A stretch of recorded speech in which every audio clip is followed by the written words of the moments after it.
Welcome back to Bash Bros and Notorious Pro Wrestling, the TEW2020 playthrough where we figure out what exactly would happen if Conor McGregor started his own wrestling company. Episode 10 is happening right now. News. You may have noticed there's a couple of names that popped up in our office screen here. WWE have let Shane Thorne, or Slapjack, or Shane Haste as he's known in the indies, go. Yes, he is currently serving his non-compete, or he's currently serving his no-compete clause. So in 26 days, he will be with us. When I saw that, I kind of thought, oh, do you know what I could do to help bolster our very small tag division? How about I get Mikey Nichols as well? So, the mighty Don't Kneel will soon be joining Notorious Pro Wrestling, which is great. They're a great tag team. They have 100% experience in the game. There is one slight downside though, which is Mikey Nichols is currently signed to New Japan and their schedule can be very hectic. Case in point. But, at the minute, I don't plan for them to be regular features. They're kind of like a special attraction sort of team. They'll come in every once in a while and they'll put on great matches, and yeah, they won't be regulars just yet, but I think they're a great team to have on the books. And when we maybe get to the point where we can sign people to exclusive deals, they would definitely be probably one of the first teams I picked, along with the Grizzled Young Vets. The other news then outside of the ring is we have finally gone up in size. We've been sitting at 25 in Ireland for a good long time. So we've finally, by 1 point, we've gone up. Only took us 2 and a bit months. Nevertheless, it's nice to finally see that we're actually got enough momentum that our size is starting to increase. Speaking of Ireland and our size, and our most immediate rivals, probably who I would consider our rivals at the minute, Over the Top Wrestling, had a pay-per-view. So I want to look at this to see kind of what we should be, what level we should be performing at. I think they're slightly bigger than us, so they are small and we are tiny, but I kind of want to see where it would be at. So they had their Contenders pay-per-view and it got 55. Our last pay-per-view got a 52 or 53, so we're actually not far off the pace. Their attendance is so much more than us. 450. Looking at the talent they have, though, like with the likes of Trent Seven and Tyler Bate on their on their roster, they should be performing way more than they should be, or than they currently are. 55 is kind of what I want from our upcoming pay-per-view, I Hear Bollocks, but we'll see how that goes. So, as I said last week, we are going to have nothing but P12 matches, and then the other 2 storylines, which are Ace Austin versus Sonico and Filthy Generation versus Cyborg Wolves. They will just be further along with angles this week. So I will go ahead and book the show. It's time for Wanted. This looks weird. So I had so much to try and fit into the show, so much of it ended up on the pre-show, which means that it will not affect the rating as much as the stuff on the main card. Now that's a good and bad thing, because some of the stuff could be really good, but we'll see how it goes. Cautiously optimistic. So starting off, we have Block B. James Drake beats Grado with a Head and Shoulders. I don't know what that is. Head and Shoulders DT. Oh, because he has a lot of hair. Head and Shoulders the shampoo. Okay, that's actually weird. I never knew that was his finisher.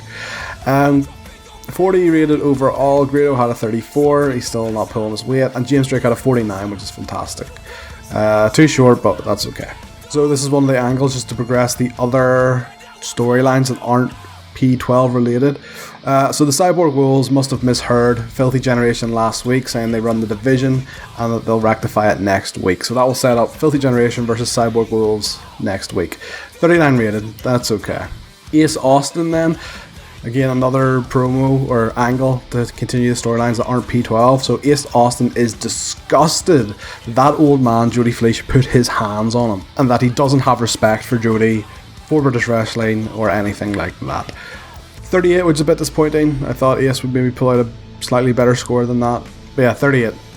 So James Storm versus Rob Lynch went to a double disqualification in the tournament. Following on from the attack last week, Tempers Flair and James Storm and Rob Lynch just end up getting double DQ'd. They just go into a massive brawl with each other. Overall, a 40 rated segment. 49 from Storm and 43 from Lynch. Yep, so as mentioned, agents have to pull James Storm and Rob Lynch apart, and Storm demands Rob Lynch in a hardcore match at the pay-per-view. 64, but Conor McGregor was involved, so it would have carried the segment. Now, the final two matches of the P12 blocks. So, Doug Williams defeated Zach Gibson with the Chaos Theory in a 48 rated match. Williams got a 41 and Gibson got a 48. This is really good considering it was face versus face. Really, really solid. And Doug Williams is the winner of the Block A. After the match then, Easton Reese comes out and attacks Zach Gibson. If you remember the last pay-per-view, that was the main event, Gibson versus Easton, where Gibson won. And Easton Reese blames Gibson and believes that he could have won the tournament if he hadn't lost to him. James Drake then comes out to even the odds, but then Davey Boy Smith then comes out to attack James Drake. This will seem weird, but there's method to my madness. If you remember correctly, Davey Boy Smith versus Easton Reese ended in a double countout whenever they tackled themselves into the crowd. So next week, expect a tag match. My plan is to have them have a false count anywhere match. I know it's heel versus heel, but I think it would be a good match. So they're going to tag next week against the Grizzled Young Vets, and then something will happen in that match, which will set up their pay-per-view match. Overall, a 43 segment. I'm happy enough with that. There was no really charismatic guys in that, so 43 is good. And in the main event of the evening, Chris Hero beats Curtis Axel in a fantastic match with great wrestling with the Hangman's Clutch, a 43 rated match, and that makes Chris Hero the winner of Block B with a clean sweep. Chris Hero got a 59, which is really, really, really good for us. I think that is the best performance we've had in ring, and Curtis Axel got 45, which is solid. Again, 53 is really good considering this was a heel versus heel match. Chris Hero demands that Conor McGregor comes out and raises his hand. But before Conor does, Williams comes out and they have a face-off. The winner of Block B and the winner of Block A will face each other at the pay-per-view. 84 is fantastic. I didn't rate Doug Williams or anything, so this was due to Conor McGregor and Chris Hero, who are 1 and 2 guys on the mic. And we got a 58 overall, so that would make sense. So Chris Hero getting their main event being 53, and then the bump up from the really solid closing angle got us a 58. And we increased our popularity in all regions. All regions that we are available in. So no real news to talk about other than Pete Dunne re-signing with WWE. In my dream scenario, I'd be able to get Pete Dunne, but we're probably not going to be able to do that for a good couple of years. And then it said that we outshone some of the bigger companies with our efforts, which is nice. Before we go, let's take a look at how these ended up. So Block A, we know that Doug won with 2 points, or by 2 points. Davey Boy and Easton Reese drew on 10 points apiece. So again, that will kind of tie into their pay-per-view match.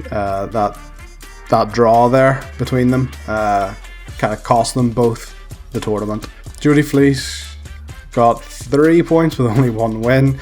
A slight step above Nathan Cruz, who didn't win a goddamn match, but every block's got a bitch.